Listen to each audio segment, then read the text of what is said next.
Hello again and Servus from Vienna. This is Martin Seidl, the CEO of Austrian Audio. Thanks for tuning in for another episode.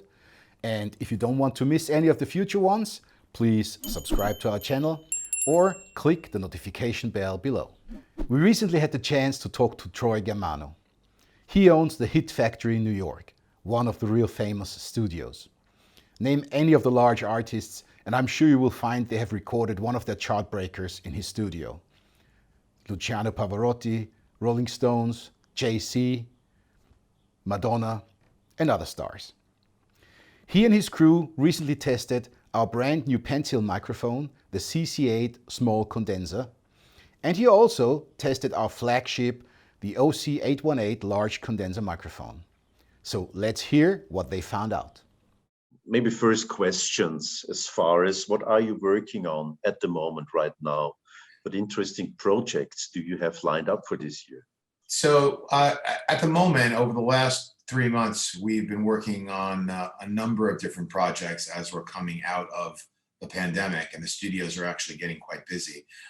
J Balvin, the reggaeton international Latin artist, has been here quite often recording for his new album. Cardi B is in the process of working on her new album. We just finished partially the new Joan Jett and the Blackhearts album. I think they're coming back in momentarily. Joe Bonamassa was here about a month ago, and he cut tracks for 2 weeks on his new blues album. The Rolling Stones have been in and out of the studios now for the last 4 years working on their new album. And we also just finished a Keith Richards box set of his second solo album from, I believe it was 1990, an album called Main Offender. So that just got completed as well. And all these things should be released, I guess, later on this year, hopefully. Well, some of those projects, some will be finished, some will not. But yeah, it's been a good mix. Working on some film work as well. We always seem to be involved with films, so that's actually good. And it's starting to feel like it's getting back to being a real business again after obviously 10 months of pain as we all have gone through. Fortunately, everybody's healthy and everybody here is vaccinated, and our protocols are set up to try to help people as best as possible. It's a very clean environment anyway, very German, Austrian type of environment here. You'd be very proud, I'm sure. Great. I can imagine. We pride ourselves on that. But in terms of the Austrian audio microphones, obviously, we met over the internet, and this has become a good marriage. The first thing I have to say is, besides the fact that the microphones sound great, the machining of the microphones is impeccable. So the presentation and the way they're packed in the case, to me, that makes a big difference. And we pride ourselves on our microphone collection and always enhancing that collection. The OC818s are like super powered 414s, obviously, if not more. Getting used quite a bit on drums, like on toms, acoustic guitars, and even some vocals. So that's been pretty good. We're just starting to play with the pencils. And I don't have too much information on those just yet because I'm still waiting for more comments. But everyone that's tried them so far on instruments likes them. So kind of using them in a similar situation of a Telefunken M260. Yeah, really great additions to an arsenal of microphones that is constantly upgrading. How do you basically feel about small diaphragm microphones, for example, in comparison to the large diaphragm models? I think it starts to become a very subjective personal preference, really with my engineers and the outside engineer producers that utilize the studio. And I think they're open to, both sizes. They like to use these microphones in different applications that they think fit best for their recordings. It becomes a lot of personal preference on that. Not really my personal preference. Even just the look of the OC818, you open up that case in front of a client and it looks real. It looks like a company that's taking this extremely serious, that being Austrian Audio. And, the books are often judged by the cover before they're judged by the sound. right? So as a microphone camera that's taking a picture of sound, they pass all those tests right off the bat. But I did notice them on the toms, close mic'd, on the rack toms and on the floor toms, the two OC818s for Joe Bonamassa, for example, on drums. So, and they loved the way they sounded. And of course, one of our engineers used them on acoustic guitars that he was playing on a session where somebody needed an overdub quickly of a guitar, and he's a musician. So it actually made it easy, and he went to that microphone instinctively. And someone else that I'm working on some digital products with actually bought a pair of the OC818s, a very good friend of mine, an engineer, for his own personal use, and he's very proud of them as well. So far they're off to a great start. I see this being something that is a big plus for my studios. Oh, fantastic. And maybe coming back to the pencil type mic again. Well, there, the first impression, of course, was a bit different because they were not originally packed, but you can imagine, you can expect something very similar. Treating them as a prototype. Yes, correct. So the applications where the engineers used the CC8, was this also on drums or overhead, hi-hat, or on guitars? I think it was mostly on guitars. That's what's come back to me so far. They're in the mic locker, and they're there to be utilized. And I do push new microphones when they're here, just to kind of get feedback. So when we're doing an interview like this, it's helpful for the audience to understand how we're utilizing these microphones. So I think we'll get more details on the pencils as time goes by. We're not totally there yet. Fantastic. Okay, great. Looking forward to that then, of course. And maybe let's talk a little bit about this legendary studio sample. What is your setup? What are your 3 favorite pieces of gear in the studio? Can you name that out of your head? My 3 favorite pieces of gear. That's an interesting question that no one's ever asked me before. I'm going to always lean toward the microphones. I think let's start with that specifically. I've had incredible success over the years with my choices of Neumann microphones and of the Telefunk and electroacoustic microphones that are made here in America, in Connecticut. They've been the backbone of the microphone cabinet here. So I'm very particular as to, opportunities to bring in new microphones, whereas this is where the Austrian audio thing kind of segued in perfectly, in the sense that it wasn't a reach. It was something that we felt clients would gravitate toward. But I would say those 2 microphones, and I would probably have to say my solid-state Logic duality consoles. And the reason I say that and I highlight that, that's probably number 1. And the reason would be, when I was at the original Hit Factory all those years with my father, before I started Germano Studios, which has now become Germano Studios, the Hit Factory, after I reacquired the Hit Factory name a couple of years ago. One of the things that we did, we were constantly growing. And, we got to the point where we had about 17 or 18 rooms recording and mixing, not counting our mastering rooms and our writing rooms. And of those recording mixing rooms, we were constantly changing the consoles. So it was very rare that a console stayed with us more than 3 to 5 years, with the exception of maybe our Neve 8068 and our Neve 8078. These were all in different locations. But what's been unique about the duality is the fact that I've had it here for now 13 plus years in both rooms, and I haven't had to change them. So it's a unique console that kind of covers the recording, overdubbing, and mixing aspect, especially the way that it interfaces to Pro Tools and to a DAW. Well, fine, yes. As we know, the guys at SSL, they did something pretty well. Yeah, they did. As far as designing this desk is concerned, no doubt about that. Looking back on this incomparable history to the Hit Factory, would you like maybe to tell us a little bit about what was one of the biggest challenges you once faced when you did a production in the past? I think the biggest challenge is when we had our scoring room at 421 West 54th Street.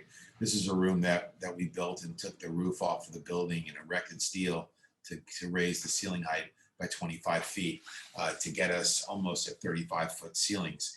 And I think as we were making modern pop, rock and roll, hip hop, and R&B records in the studio, as we started to do more film scores and Broadway cast albums, just dealing with that clientele and how fast and quickly they move when they're scoring a film.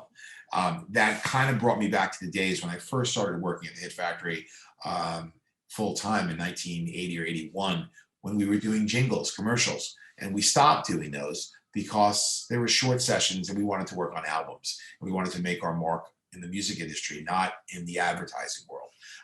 But then when you start to do film scores and you start to do Broadway cast albums, because you have session musicians there, usually orchestras, the challenge is everything has to be perfect. And you're locking a picture to music. There's a lot going on. There's a lot of variables. And I found the early 90s, as we had finished Studio One, that scoring room, that this was getting the staff up to speed, the assistants and the engineers, when they were working with outside engineers or not, that was a challenge. And I think we got good at it, but it took time.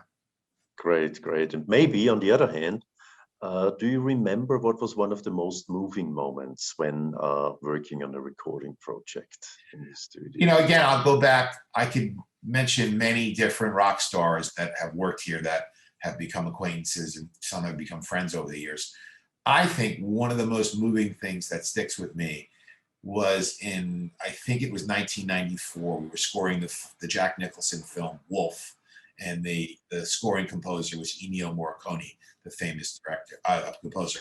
And I actually sat in the live room with the orchestra while Ennio was, was recording pieces for the film, and they were watching the film as obviously they scored the music, and to sit there with Ennio, who only spoke Italian and had a translator speaking to a 60-piece orchestra that was from New York City that only spoke English predominantly, to hear him, literally give instructions on movements in Italian and then have the translator translate it. It was like a United Nations moment. And it was an interesting thing to sit there with him. He was a great man. And of course, an incredible talent. That was something that feels like I was sitting there hearing those 4 pages turn as the recording was going on. It feels like it happened a minute ago, honestly, Walter. Yeah, what a magic moment that must have been. Fantastic. Yeah. Well, on the other hand, when you look at the credit list on your homepage, which artists actually did work in your studios, there the question comes up, is there any artist in this world left for any other studio? Well, of course there is. I mean, people make great records in great studios. People make great records at home. People have made great records in basements and garages. It all comes down to the song and the vocalist, and of course the recording. But some people have been able to do that in either situation. There's always, we get excited about every new person. Like we've been doing a bit more jazz lately. So we've now worked on a second Wynton Marsalis record here at the studios. It's coming out on Friday, this May 21st. And I'm eager to put the album cover up on the website, but I have to wait till it comes out on Friday. So, very proud of stuff like that. Because, we have made our mark in the hip hop, rap and trap world, of course, in the rock and pop and R&B world, and constantly working on films, and TV shows, which is great. So the fact that there's so many cross genres of music here, it's like multi-platform. So we do a little bit more jazz. As I've gotten older, I've had more of an affinity toward that, and he's just a great guy. So that's something I'm proud of. But no, all of these artists are to be shared with all of these music production facilities and recording studios around the world. So I think we've had a great turnout over the years, and the list keeps improving and growing. And we, of course, at Austrian Audio, we are also very glad getting involved into such projects now with your kind support. Just wanted to underline that as well, because that's a mutual feeling. Thank you. Just tell me one more secret: the golden record back on your left side. Which one is it? That record is a record by Alison Moyet. an English artist. And that's my only English gold record that I have. And when we had our joint venture with Sony UK, where we had the Hit Factory London from 1989 to 1993, that was a record that got presented to me by, I believe it was Paul Russell, who was at the time the chairman of the UK company for Sony, which was Epic and Columbia Records. And it's something I'm pretty proud of. It's a cool album, and it's one of I love the English gold records, and I'm a collector, obviously, and obviously we try to earn as many of those as we can here for all the American releases with the RIAA. But this one's in my office because it's kind of special.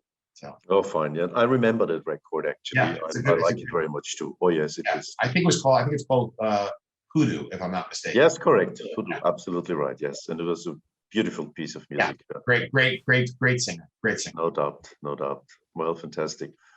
So a heads up, we're very, very proud here at Germano Studios, the Hit Factory in New York City, to have an association with Austrian Audio. And I look forward to many other products that we can purchase from the studios that can be utilized by the most legendary artists that come in here, as well as the young people that walk in that are cutting edge and making records in a different way. I've watched the transformation of how records are recorded, as any other owner or manager of recording studios that has been doing it for a number of years would see in today's world. And there's some great artists out there, and there's some great producers. And the most important thing is people do this strictly for the love of music.